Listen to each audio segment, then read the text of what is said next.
नमस्कार। आज हम धर्म ग्रंथ की सबसे रहस्यमयी और चर्चित भविष्यवाणियों में से एक पर से पर्दा हटाने जा रहे हैं, यानी कि मसीह विरोधी का उदय। तो बाइबल में एक ऐसे आखिरी वर्ल्ड लीडर का जिक्र है जिसे अपनी ताकत सीधे शैतान से मिलेगी। चलिए इस रहस्यमयी शख्सियत से जुड़ी भविष्यवाणियों की परतें खोलना शुरू करते हैं।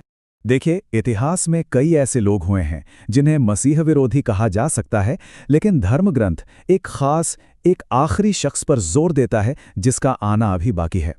तो सवाल उठता है कि आखिर ये मसीह विरोधी है कौन? चलिए इसकी पहचान को समझने के लिए सबसे पहले उन नामों और टाइटल्स को देखते हैं जो बाइबल में इसके लिए इस्तेमाल हुए हैं। और ये सिर्फ नाम नहीं है, आप देखिए, हर एक टाइटल, चाहे वो छोटा सींग हो या विनाश का पुत्र, इस शख्स के कैरेक्टर के एक अलग पहलू को उजागर करता है, उसकी चालाकी भरी ताकत से लेकर उसके भयानक अंजाम तक। अच्छा, तो ये आएगा कहाँ से? इसकी जड़ें कहाँ हैं? यहाँ एक बड़ा दिलचस्प ऐतिहासिक सुराग मिलता है। दानियेल की भविष्यवाणी को यरूशलेम को तबाह करने वाले लोगों से जोड़ा जाता है। और वो कौन थे?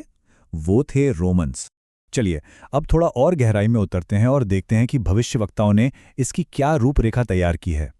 कमाल की बात यह है कि 3 बड़े भविष्यवक्ताओं दानियेल, पौलुस और यूहन्ना ने हजारों साल पहले ही इसके आने के संकेत दे दिए थे। तो सबसे पहले बात करते हैं भविष्यवक्ता दानियेल की। वो हमें इस शख्स के आतंक के आखिरी दौर के लिए एक बहुत ही खास टाइमलाइन देते हैं। ये जो सुनने में थोड़ा अजीब सा वाक्यांश है ना, एक काल, कई काल और आधा काल, इसका सीधा सा मतलब है 3.5 साल का समय। और ये बहुत ज़रूरी है क्योंकि ये उसके पूरे 7 साल के राज का नहीं, बल्कि उसके बेरोक टोक शासन के आखिरी सबसे भयानक दौर का समय है। दानियेल के बाद प्रेरित पौलुस इस तस्वीर में एक और अहम टुकड़ा जोड़ते हैं। वो बिल्कुल उस पल के बारे में बताते हैं जब ये शख्स अपनी हदें पार करके ईश्वर की निंदा करेगा। लेकिन यहाँ एक सवाल मन में आता है ना, कि अगर ये सब पहले से लिखा है तो अब तक ऐसा हुआ क्यों नहीं? पौलुस इसका भी जवाब देते हैं।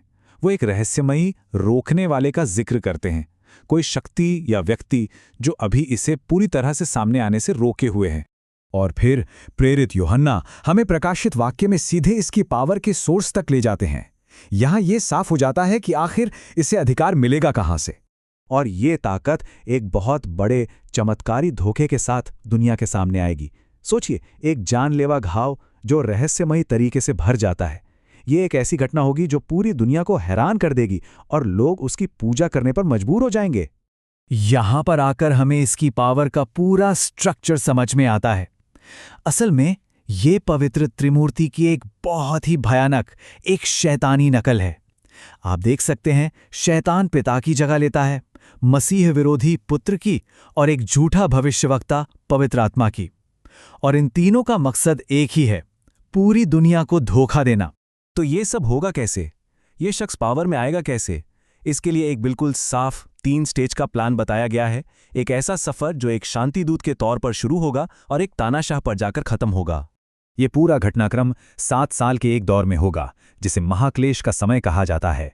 जैसा कि यहाँ दिख रहा है, शुरुआत होगी शांति के एक झूठे वादे से, फिर बीच में वो खुद को भगवान घोषित कर देगा, और इसका अंत होगा एक बेरहम ग्लोबल तानाशाही के साथ। 42, जी हाँ 42। प्रकाशित वाक्य की किताब इस नंबर पर बार बार जोर देती है।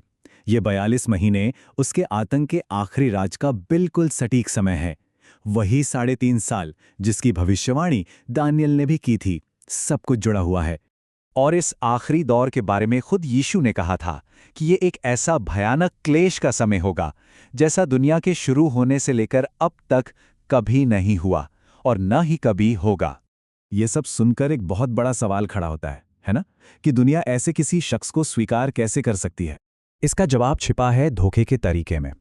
वो किसी राक्षस या शैतान की तरह नहीं आएगा, नहीं, बल्कि वो एक ऐसे करिश्माई लीडर के तौर पर उभरेगा जिसका विरोध करना लगभग नामुमकिन होगा। जरा सोचकर देखिए, एक ऐसी दुनिया जो तरह तरह की समस्याओं से जूझ रही हो, और तभी एक लीडर सामने आए जो शांति, सुरक्षा और समृद्धि का वादा करे। वो बिल्कुल वैसे ही उद्धारकर्ता के रूप में दिखेगा जिसका पूरी दुनिया शायद इंतजार कर रही थी। तो यहाँ पर असली और नकली का फर्क बिल्कुल साफ हो जाता है। एक तरफ है शैतान से मिली ताकत जो कुछ समय की झूठी शांति तो देगी, लेकिन उसका अंत सिर्फ विनाश है। और दूसरी तरफ है परमेश्वर की शक्ति जो सच्ची और हमेशा रहने वाली जीत दिलाती है। भले ही उसकी ताकत उस समय असीम लगे, ऐसा लगे कि उसे कोई नहीं हरा सकता, लेकिन धर्म ग्रंथ में यह बिल्कुल साफ लिखा है कि मसीह की वापसी पर उसका अंत पलक झपकते ही हो जाएगा। वो निश्चित है। तो इस सारी जानकारी का निचोड़ क्या है? संदेश बिल्कुल साफ है। इस भयानक धोखे से बचने का एकमात्र रास्ता है सच्चे मसीह को जानना, जिसने असल में ये लड़ाई पहले ही जीत ली है। और आखिर में ये कहानी डर की नहीं बल्कि उम्मीद की है।